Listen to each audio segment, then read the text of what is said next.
But we begin tonight with the gloves-off version of President Joe Biden, who used his State of the Union address to stand up for freedom and democracy at home and abroad.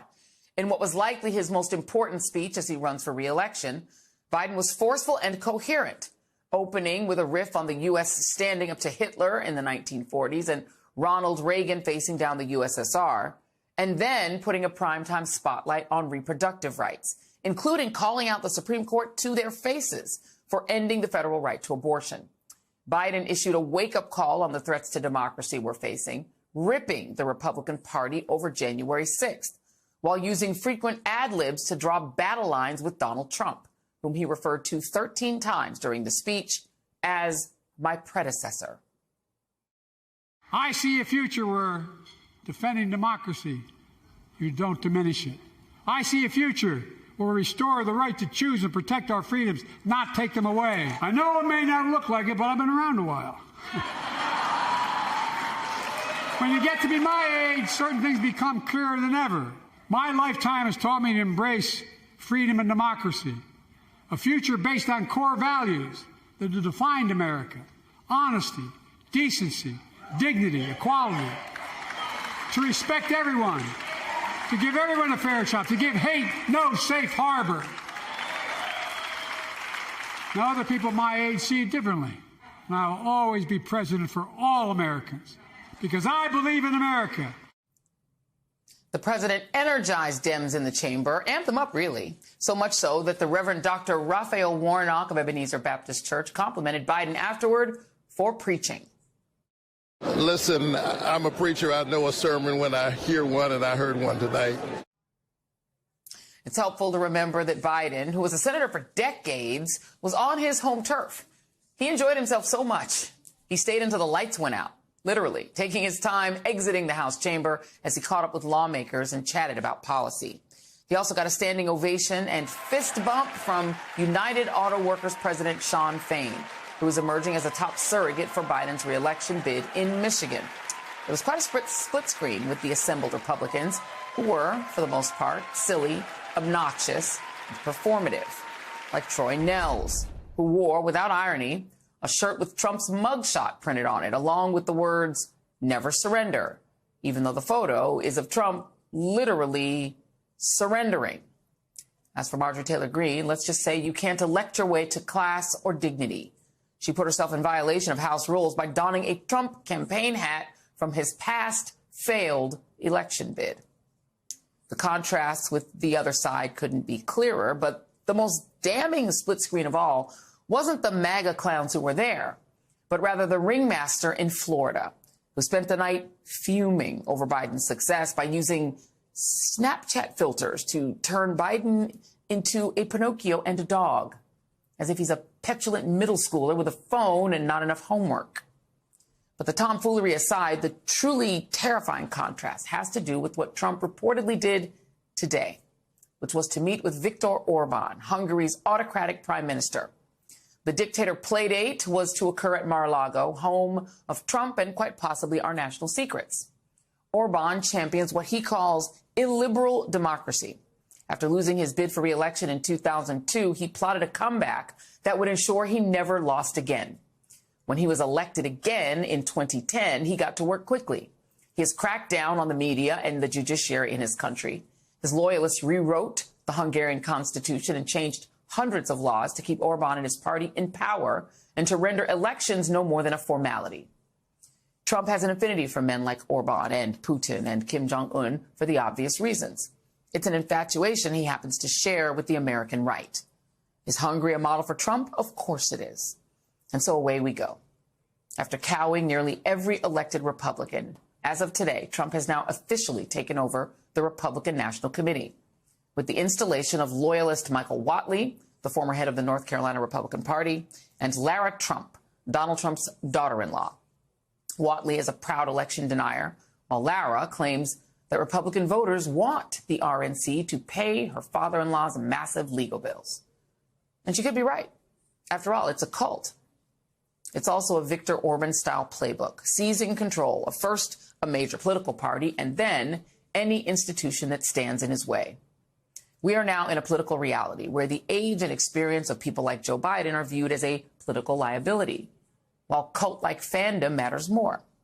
Have a listen for a moment to Beth Block, the RNC member who officially nominated Lara Trump this morning, as she invokes nothing less than God Almighty in making her nomination of her new and unqualified leader. In a world where qualifications are often measured by titles and years of experience, we are reminded of a powerful truth.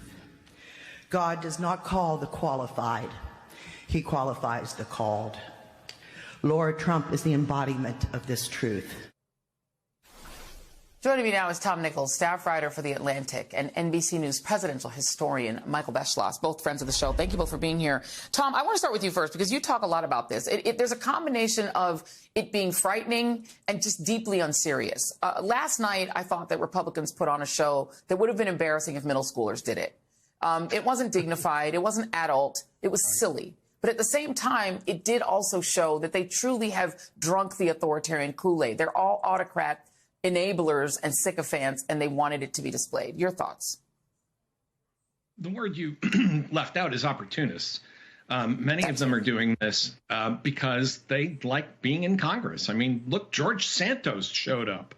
You know, once they've been in the chamber, they don't want to go home. And if you know, wearing silly T-shirts and funky bow ties and flouting the House rules by wearing hats is what keeps you living in Washington, that's what they're going to do. But it is a weird double-edged sword that on the one hand you say, you know, this is just a clown show. On the other hand, you know, there's clowns with flamethrowers are not funny. And so, you know, it's both laughable, but also deeply dangerous. And it's damaging to our democracy to have that kind of spectacle in the people's house. These used to be serious events, and they're just not right now. Indeed. You wonder what the world is thinking when they're watching. Okay, I'm going to do something I don't normally do. I'm going to play you to you, Michael Beschloss. Here's you when we were together and we were talking about what we were expecting from the State of the Union. Here you are. All Biden needs to do, I think, is to make it clear, you know, yo, Americans, a lot of people have risked and given their lives over centuries to protect your rights and to expand your rights. Are you willing to give all of that up by voting for a gambling opponent, someone who is an ex-president who loves dictators and wants dictatorship here? Michael, how do you do? I think you did great because, see, this is the thing. What I was really worried about was you have a majority of the American people, I believe, and I'm optimistic about this, who love democracy. They don't want to give up their rights. They don't want someone arriving in their town square and sending their sister to a labor camp. I mean, that's the kind of thing that happens, as the three of us know, under dictatorships. And so on the issues, Joe Biden should actually have a fairly easy year. I believe a definite majority of Americans love democracy and hate dictatorship. At the same time, think of, you know, that speech last night. He showed vitality and all the things that we've been talking about, but he also unveiled position after position that are with an American majority on things like reproductive health and tax rates for billionaires. He's against helping them, you know, in the way that they are right now, that 8.2% rate he talked about. Ukraine, he's against a candidate, Donald Trump, who says to Putin, you know, under certain circumstances, do whatever the hell you want. Gun safety. So on paper, this should be an easy, winnable race for Joe Biden, especially with an amazingly strong record over the last 3 years. What I was worried about until last night was that people would be distracted by the illusion and the untruth that Joe Biden is not able to be president.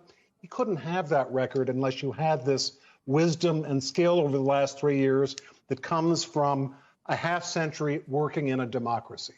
So to the extent that last night that Truman-esque performance dispelled those doubts, I think last night could very well be a turning point. Yeah, I think it was. I think, he definitely changed, I think, the perceptions, and he's pushed the media off of their narrative of he's old and feeble. I mean, clearly not. Right. But, you know, and Tom, I want to come back to you on this because what I have found remarkable, the other day I treated myself to about 10 straight minutes of listening to Donald Trump, just straight. And what was remarkable to me was how utterly, I did it so that you all don't have to. Okay, we have to suffer on this side of the camera, right? And what I found remarkable was how utterly incoherent he was. It sounded like his brain was mush. And I said to my team, like, we have to actually play a little bit. I don't like playing Donald Trump that much. But what's remarkable is the perception of Biden is that he's old and feeble and his cognitives aren't good. But when he actually speaks, he sounds perfectly normal, vigorous, and he sounds in control. Let me let you play Donald. Let me let you listen to a little bit of Donald Trump. I'm only going to make y'all listen to 35 seconds. Here it is. Thank you. This is an incredible group of people. So many celebrities that I'm not going to introduce any because I'm just going to get myself in trouble if I do that, because I'll leave out most of you. A tragic thing happened during the election. It was a tragedy because you wouldn't have, think of it, all of the problems that you have today, I don't think you would have had any of them. We're a third world country at our borders, and we're a third world country at our elections, and we have to stop that. Our cities are choking to death. Our states are dying. And frankly, our country is dying. Right now, our country is known as a joke. It's a joke. I want to make a direct appeal to the parents out there, and in particular to my fellow moms. We see you. We hear you. And we stand with you. Well, you might have caught the Republican response to President Biden's State of the Union address delivered by Alabama Senator Katie Britt. It, shall we say, is not getting great reviews from Republicans. An anonymous strategist told the Daily Beast, quote, "It's one of our biggest disasters ever," which is something considering Bobby Jindal's weird speech and Marco Rubio and his tiny water bottle. Anywho, a Never Trump Republican said what a lot of people thought. Former Trump aide Alyssa Farah Griffin tweeted, "Senator Katie Britt is a very impressive person. I do not understand the decision to put her in a kitchen for one of the most important speeches she's ever given."